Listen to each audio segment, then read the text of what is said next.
Satu benda pasal Trump ni, dia takut.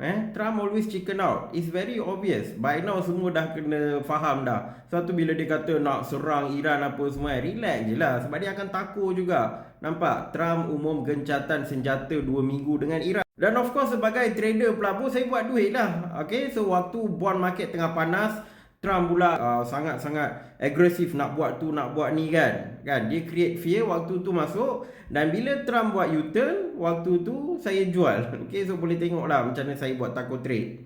So kita tak payah nak takut-takut sangat dengan Trump ni. Relax je. You nak guna tunggang Trump untuk buat duit. Okay. But then what's happening right now? So dalam 2 minggu ni kita tengoklah adakah tuntutan Iran ni akan dipenuhi kan. Banyak juga yang Iran demand. Contoh tarik balik sekatan ekonomi, lepas tu dia masih lagi boleh mengekalkan pegangan terhadap Selat Hormuz kan. Dia akan charge 2 juta dan 2 juta tu dia kongsi dengan Oman. Okey, dia ada few demands yang mana akan dibincangkan sepanjang 2 minggu ni, dan Jumaat ni akan ada meeting dekat Pakistan.